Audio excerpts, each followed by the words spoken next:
Welcome back to ಬಿಂದು Yogesh LOX Kannada. ಎಲ್ಲರೂ ಹೇಗಿದ್ದೀರಾ? ಹೋಪ್ ಎಲ್ಲರೂ ಚೆನ್ನಾಗಿದ್ದೀರಾ ಅಂತ ಭಾವಿಸ್ತಾ, ಇದು ನನ್ನ ಬರ್ತ್ಡೇ ದಿನದ ಲಾಗ್ ಆಗಿರುತ್ತೆ. ಸೊ ಬನ್ನಿ, ಇವತ್ತು ಏನೇನೆಲ್ಲ ಪ್ರಿಪ್ರೇಷನ್ ಮಾಡ್ಕೊಂಡ್ವಿ ಅಂತ ತೋರಿಸ್ತೀನಿ. ಹಾಗೆ ಯಾರೆಲ್ಲ ಹೊಸದಾಗಿ ನನ್ನ ಚಾನಲ್ನ ನೋಡ್ತಿದ್ದೀರಾ ಸಬ್ಸ್ಕ್ರೈಬ್ ಮಾಡ್ಕೊಳ್ಳಿ. ಹಾಗೆ ಪಕ್ಕದಲ್ಲಿ ಬೆಲ್ಲೈಕನ್ ಇರುತ್ತೆ, ಕ್ಲಿಕ್ ಮಾಡೋದನ್ನು ಮರಿಬೇಡಿ. ನನ್ನ ಆಪ್ಷನ್ನ ಸೆಲೆಕ್ಟ್ ಮಾಡಿ, ಓಕೆನಾ? ಬನ್ನಿ, ಇವತ್ತು ನನಗೆ ಏನೇನೆಲ್ಲ ಪರ್ಚೇಸ್ ಮಾಡಿದೆ, ಏನೇನು ಮಾಡಿದೆ ಅವತ್ತಿನ ದಿನ ಎಲ್ಲ ತೋರಿಸ್ತೀನಿ. ಸೊ ನಾವು ಹೀಗೆ MG ರೋಡಿಂದ ಸ್ವಲ್ಪ ಮುಂದೆ ಹೋದರೆ ನಮಗೆ ಒಂದು ಬಟ್ಟೆ ಅಂಗಡಿ ಸಿಗುತ್ತೆ. ಆ ಬಟ್ಟೆ ಅಂಗಡಿಗೆ ಹೋದ್ವಿ. ಅಲ್ಲಿ ನನಗೆ ತುಂಬ ದಿನಗಳ ಹಿಂದೆ ಒಂದು ಡ್ರೆಸ್ನ ನೋಡಿದ್ದೆ ಅಲ್ಲಿ. ಸೊ ಅದನ್ನೇ ತೊಗೋಬೇಕು ಅಂತ ಹೇಳಿ ಅಲ್ಲಿಗೆ ಹೋದೆ. ಅವರು ಯಾವುದೋ ಕಾಟನ್ನು ಮತ್ತು ಬೇರೆ ಬೇರೆ ಥರ ತೋರಿಸ್ತಾಯಿದ್ರು. ಬಟ್ ನನಗೆ ಈ ಥರ ಮೆರೂನ್ ಕಲರ್ ತುಂಬ ಇಷ್ಟ ಆಯಿತು. ಅದನ್ನು ಪರ್ಚೇಸ್ ಮಾಡಿಕೊಂಡು ನಾವು ಹೋಗಿದ್ದು ಮಹಾಲಕ್ಷ್ಮಿ ಸ್ವೀಟ್ಸಿಗೆ, ಅಂದರೆ ನಮ್ಮ ಮಹಾರಾಜ ಪಾರ್ಕ್ ಆಪೋಸಿಟೇ ಇರುವಂತಹ ಮಹಾರಾಜ ಪಾರ್ಕ್ ಆಪೋಸಿಟ್ ಇರುವಂತಹ ಮಹಾಲಕ್ಷ್ಮಿ ಬೇಕ್ರಿಗೆ ಹೋದ್ವಿ. ನನಗೆ ಯಾವಾಗಲೂ ಇಷ್ಟ ಆಗೋದು ಅಲ್ಲಿ ಪಾನಿಪುರಿ, ಮತ್ತು ಅದನ್ನು ಬಿಟ್ಟರೆ ನಾನು ರಬ್ಡಿ ಅಂದರೆ ತುಂಬ ಇಷ್ಟಪಡ್ತೀನಿ. ಸೊ ಫಸ್ಟ್ ಟೈಮ್ ನಾನು ಪಾನಿಪುರಿ ತಿನ್ನಬೇಕಾದ್ರೆ ನಮ್ಮ ಮನೆಯವರು ರಬ್ಡಿನ ತೊಗೊಂಡು ಟೇಸ್ಟ್ ಮಾಡ್ತಾಯಿದ್ರು.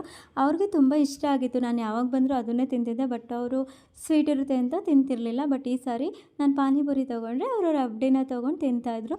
ಯಾಕೋ ನನಗೂ ಪಾನಿಪುರಿ ತಿಂತ ರಬ್ಡಿ ತಿನ್ಬೇಕು ಅನ್ನಿಸ್ತಾಯಿತ್ತು. ಎಷ್ಟು ಬೇಗ ತಿಂತೀನೋ ಅನಿಸ್ಬಿಟ್ಟಿತ್ತು. ಯಾಕೆಂದರೆ ಫಸ್ಟ್ ಪಾನಿಪುರಿನ ಆರ್ಡರ್ ಮಾಡಿರೋದ್ರಿಂದ ಅದನ್ನು ತಿಂದಾದಮೇಲೆ ನಾನು ಕೂಡ ರಬ್ಡಿನ ತೊಗೊಂಡು ನಾನು ಟೇಸ್ಟ್ ಮಾಡಿದೆ. ಸೊ ಸಖತ್ತಾಗಿತ್ತು. ಅದು ಮ್ಯಾಂಗೋ ಫ್ಲೇವರ್ ರಬ್ಡಿ ಅಂದರೆ ಸಖತ್ತಾಗಿರುತ್ತೆ, ಆಯಿತಾ? ಅದರಲ್ಲೂ ಮಹಾಲಕ್ಷ್ಮಿ ಬೇಕರಿಗೆ ಯಾರೆಲ್ಲ ಬರ್ತೀರಾ, ಪಾನಿಪುರಿನ ಮಾತ್ರ ಮಿಸ್ ಮಾಡ್ಕೊಬಿಡಿ.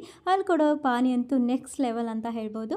ಸೊ ನೀವು ಕೂಡ ಒಮ್ಮೆ ಟ್ರೈ ಮಾಡಿ. ಹಾಗೆ ನಾವು ಅಲ್ಲಿಂದ ಮುಗಿಸ್ಕೊಂಡು ಯಾವಾಗಲೂ ಅಷ್ಟೇ ನಾವು ಬರ್ತ್ಡೇ ಮತ್ತು ಆ್ಯನಿವರ್ಸರಿ ದಿನ ನಮ್ಮ ಮನೆ ದೇವರಾದಂತಹ ವೀರಭದ್ರ ಸ್ವಾಮಿ ದೇವಸ್ಥಾನಕ್ಕೆ ಹೋಗ್ತೀವಿ. ಇದು ಕೂಡ ನಮ್ಮ ಮನೆ ನಿಯರೇ ಇದೆ. ಹಾಗಾಗಿ ಟೆಂಪಲ್ಗೂ ಕೂಡ ವಿಸಿಟ್ ಮಾಡಿದ್ವಿ. ಇಬ್ಬರು ಹೋಗಿ ಅರ್ಚನೆ ಕೂಡ ಮಾಡಿಸ್ಕೊಂಡು ಬಂದ್ವಿ. ನಮ್ಮ ಮನೆ ದೇವರು ವೀರಭದ್ರ ಸ್ವಾಮಿ ಅಂದರೆ ನಮಗಂತೂ ಯಾವುದೇ ಫಂಕ್ಷನ್ ಆಗಲಿ ಫಸ್ಟು ನಾವು ಏನೇ ಇದಾದರೂ ಕೂಡ, ಮಕ್ಕಳು ಬರ್ತಡೇ ಆದರೂ ಸರಿ, ಆ್ಯನಿವರ್ಸರಿ ಆದರೂ ಸರಿ, ಫಸ್ಟು ದೇವ್ರ ಹತ್ರ ಹೋಗಿಯೇ ಆಮೇಲೆ ಬೇರೆ ಕೆಲಸನ ಮಾಡೋದು. ಸೊ ಹಾಗಾಗಿ ನಾವು ಕೂಡ ಟೆಂಪಲ್ ವಿಸಿಟ್ ಮಾಡಿದ್ವಿ. ಟೆಂಪಲ್ ಒಳಗಡೆ ಹೋದರೆ ತುಂಬ ಚೆನ್ನಾಗಿ ಅಲಂಕಾರವನ್ನು ಮಾಡಿದರು. ಯಾಕೆಂದರೆ ಮಂಗಳವಾರ ಆಗಿರೋದ್ರಿಂದ ವೀರಭದ್ರ ಸ್ವಾಮಿ ವಾರ ಅಂತ ಕೂಡ ಕರೀತಾರೆ. ಶನಿವಾರ ಮತ್ತು ಮಂಗಳವಾರ ಅಲ್ಲಿನ ಪುರೋಹಿತರು ಕೂಡ ತುಂಬ ಚೆನ್ನಾಗಿ ಪೂಜೆ ಮತ್ತು ಅರ್ಚನೆನ ಕೂಡ ಮಾಡಿಕೊಟ್ರು.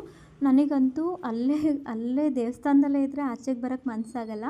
ಸೊ ಏನು ಮಾಡೋದು, ಮತ್ತು ಪಾರ್ಟಿಗೆಲ್ಲ ಅರೇಂಜ್ ಮಾಡಿದ್ವಲ್ಲ. ಸೊ ಹಾಗಾಗಿ ನೋಡಿ, ದೇವ್ರ ದರ್ಶನ ಎಷ್ಟು ಚೆಂದ ಇದೆ ಅಲ್ವಾ? ನೋಡ್ತಿದ್ರೆ ನನಗೆ ಅಲ್ಲೇ ಕೂರಬೇಕು ಅನಿಸುತ್ತೆ. ನಾನು ಶನಿವಾರ ಮತ್ತು ಮಂಗಳವಾರ ವಿಸಿಟ್ ಮಾಡ್ತಾ ಇರ್ತೀನಿ. ಯಾಕೆಂದರೆ ನಮ್ಮ ಮನೆ ಪಕ್ಕನೇ ಇರೋದ್ರಿಂದ ನಮಗೆ ಸುತ್ತಮುತ್ತ ದೇವಸ್ಥಾನಗಳೇ ಇದೆ. ಹಾಗಾಗಿ ಏನು ಬೇಜಾರು ಅನಿಸಲ್ಲ. ಯಾಕೆಂದರೆ ಜಾಸ್ತಿ ದೇವ್ರ ದರ್ಶನ ಮಾಡಬೇಕು ಅಂತ ಅನಿಸ್ತಾ ಇರುತ್ತೆ. ಆವತ್ತಿನ ದಿನ ಮಾತ್ರ ತುಂಬ ಚೆನ್ನಾಗಿತ್ತು. ದೇವಸ್ಥಾನ ಮುಗಿಸ್ಕೊಂಡು ಮತ್ತು ನಾನು ಮತ್ತು ಮಕ್ಕಳು ನಮ್ಮ ಮನೆಯವರೆಲ್ಲರೂ ಸೇರಿ, ತುಂಬ ಮಳೆ ಇತ್ತು, ಕಮ್ಮಿ ಆಗಿತ್ತು. ಆದರೆ ಕಾರಲ್ಲಿ ಹೋಗ್ಬೋದಿತ್ತು, ಬೇಡ ಅಂತ ಹೇಳಿ ಬೈಕ್ನಲ್ಲೇ ಹೊರಟಿದ್ದೀವಿ. ನಿಯರೇ ಇರೋದ್ರಿಂದ MG ರೋಡ್ ಅಲ್ವಾ, ಬಿನ್ ಸಿಟಿ ಅನ್ನೋ ಒಂದು ಪಾರ್ಟಿ ಹಾಲ್ಗೆ ಹೋದ್ವಿ. MG ರೋಡಲ್ಲಿರೋದು. ಸೊ ಅಲ್ಲೂ ಕೂಡ ನೀಟ್ನೆಸ್ ಆಗಲಿ ಎಲ್ಲದರಲ್ಲೂ ಕೂಡ ತುಂಬ ಚೆನ್ನಾಗಿ ಮೇಂಟೆನೆನ್ಸ್ ಮಾಡಿದ್ದಾರೆ. ನನಗಂತೂ ತುಂಬ ಖುಷಿಯಾಯಿತು. ಅಲ್ಲಿನ ರೀತಿ ನೀತಿಗಳು ಮತ್ತು ಅವ್ರು ತುಂಬ ಚೆನ್ನಾಗಿ ಟ್ರೀಟ್ ಮಾಡ್ತಾರೆ, ಆಯಿತಾ? ನೋಡಿ, ಫಸ್ಟ್ ಫ್ಲೋರು ಈ ಥರ ಬಂದ್ವಿ, ಬಿಂಗಿ ಸಿಟಿ ಅಂತ ಹೇಳಿ. ಸೊ ಅಲ್ಲಿ ನೀಟ್ನೆಸ್ ಅಂತೂ ತುಂಬ ಚೆನ್ನಾಗಿ ಮೇಂಟೆನೆನ್ಸ್ ಮಾಡಿದ್ದಾರೆ. ನನಗಂತೂ ಹೋಗ್ತಿದ್ದಂಗೆ ಅಲ್ಲಿ ಯಾರೋ ಆಲ್ರೆಡಿ ಸೆಲೆಬ್ರೇಷನ್ ಮಾಡ್ತಾಯಿದ್ರು. ಸೊ ಸರಿ ಅಂತ ಹೇಳಿ ನಾವು ಕೂಡ ಅವ್ರದ್ದಾದ್ಮೇಲೆ ನಾವು ಹೋಗ್ಬೋದು ಅಂತ ಹೇಳಿ ನಮ್ಮದು ಕೂಡ ಈ ಥರ ಕೇಕ್ ಕಟಿಂಗ್ನ ಮಾಡಿದ್ವಿ. ಕೇಕ್ ಕಟಿಂಗ್ ಆದಮೇಲೆ ನನ್ನ ಮಗನಿಗೆ, ದೊಡ್ಡ ಮಗನಿಗೆ ಫೋಟೋ ತೊಗೊಳ್ಳೋದು ಇದೆಲ್ಲ ಇಷ್ಟ ಆಗಲ್ಲ. ಬಟ್ ನನ್ನ ಚಿಕ್ಕ ಮಗ ಸ್ವಲ್ಪ ಫೋಟೋ ತೊಗೊಳ್ಳೋದು ಆ ಥರ ಎಲ್ಲ ಇಷ್ಟಪಡ್ತಾನೆ, ಆಯಿತಾ? ಬಟ್ ಅವನು ಫೋಟೋ ತೊಗೋತಿದ್ದೆ ಅಂತ ಹೇಳಿ ಅವ್ರ ಅಪ್ಪನ ಪಕ್ಕ ಹೋದ. ಮತ್ತು ಅವ್ನು ಯಾವ ಫೋಟೋದಲ್ಲೂ ಬರ್ತಾನೆ ಇರಲಿಲ್ಲ. ಮತ್ತು ಲಾಗಿಗೆ ಹಾಕೋಕ್ಕೂ ಕೂಡ ಬೇಡ ಫೋಟೋ ಹಾಕೋದು ಅಂತ ಹೇಳ್ತಾ ಇದ್ದ. ಸರಿ ಅಂತ ಹೇಳಿ ಕೇಕ್ ತಿನ್ನೋದನ್ನೇ ಸ್ವಲ್ಪ ಕ್ಲಿಕ್ ಮಾಡಿಕೊಂಡೆ. ಅದರಲ್ಲೂ ಆ ಕಡೆ ಈ ಕಡೆ ಓಡಾಡೋದೆಲ್ಲ ಮಾಡ್ತಿದ್ದ. ನನಗಂತೂ ತುಂಬಾ ಖುಷಿಯಾಗಿರೋವಂಥ ದಿನ. ಈ ದಿನ ನಾನು ಮರೆಯೋಕ್ಕಾಗಲ್ಲ. ಹಾಗೆಯೇ ಮಕ್ಕಳು ಅಲ್ಲಿರುವಂತಹ ಗೇಮ್ನ ಕೂಡ ಆಟಾಡ್ತೀನಿ ಸ್ವಲ್ಪ ಟೈಮ್ ಅಂತ ಹೇಳಿ ಗೇಮ್ನ ಆಟಾಡ್ತಿದ್ರು. ಸೊ ನಮ್ಮನೆಯವರು ಸ್ವಲ್ಪ ಟೈಮ್ ಇಲ್ಲೇ ಇರಿ, ನಾನು ಹೊರಗಡೆ ಹೋಗಿ ಬರ್ತೀನಿ ಅಂತ ಹೇಳಿ ನಾನು ಕೂಡ 1 ಅವರ್ ಅಲ್ಲೇ ಇದ್ವಿ. ಸೊ ಅಲ್ಲಿನ ಡೆಕೋರೇಷನ್ ತೋರಿಸ್ತಿದ್ದೀನಿ ನೋಡಿ, ಎಷ್ಟು ಚೆಂದ ರೆಡಿ ಮಾಡಿದ್ದಾರೆ ಅಂತ. ನನಗಂತೂ ನನ್ನ ಹೆಸರು ಅಲ್ಲಿ ನೋಡ್ತಾ ಇದ್ದಾರೆ, ನನಗೆ ಒಂಥರ ಖುಷಿ ಆಗಿಬಿಡ್ತು. ಸೊ ಮಧ್ಯದಲ್ಲಿ ಇಷ್ಟು ಡೆಕೋರೇಷನ್ನು ನಮಗೆ ವರ್ತ್ಫುಲ್ ಆಗಿದೆ ಅಂತ ನನಗನ್ನಿಸ್ತು. ಸೊ ಯಾರೆಲ್ಲ ಬರ್ತ್ಡೇ ಆಗಲಿ ಚಿಕ್ಕ ಪಾರ್ಟಿನಲ್ಲಿ ಇಲ್ಲಿ ಆಚರಿಸ್ಕೋಬೋದು. ಹಾಗೆ ನನ್ನ ಮಕ್ಕಳಿಬ್ಬರು ಕೂಡ ಕೇಕ್ನ ಇಬ್ಬರು ಮುಖಕ್ಕೆ ಅಂಟಿಸ್ಕೋಬೇಕು ಆ ಥರ ಮಾಡಬೇಕು ಅಂತ ಹೇಳಿ ತುಂಬಾ ಒಡೆದಾಡ್ತಾಯಿದ್ರು.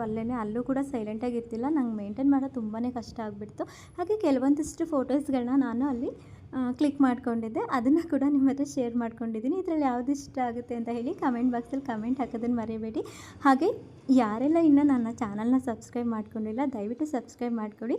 ಹಾಗೆ ಯಾರೆಲ್ಲ ನನಗೆ ವಿಶ್ ಮಾಡಿದ್ದೀರಾ ಎಲ್ರಿಗೂ ಕೂಡ ನನ್ನ ಕಡೆಯಿಂದ ಧನ್ಯವಾದಗಳನ್ನ ತಿಳಿಸ್ತಾ ಇದ್ದೀನಿ.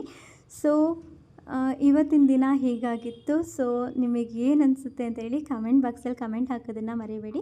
ಹಾಗೆ ಹಾಸನಲ್ಲಿ ಯಾರ್ಯಾರು ಇದ್ದೀರಾ ದಯವಿಟ್ಟು MG ರೋಡಲ್ಲಿರೋ ಅಂಥ ಈ ಒಂದು ಬಿಂಗ್ ಸಿಟಿ ಅನ್ನೋ ಪಾರ್ಟಿ ಹಾಲ್ನ ಬುಕ್ ಮಾಡ್ಕೊಳ್ಳಿ. ವರ್ತ್ಫುಲ್ ಆ್ಯಂಡ್ ಯೂಸ್ಫುಲ್ ಆಗಿದೆ. ತುಂಬಾ ಚೆನ್ನಾಗಿ ಟ್ರೀಟ್ನ ಮಾಡ್ತಾರೆ. ಅಲ್ಲಿನ ವ್ಯವಸ್ಥೆ ಕೂಡ ತುಂಬಾ ಚೆನ್ನಾಗಿದೆ.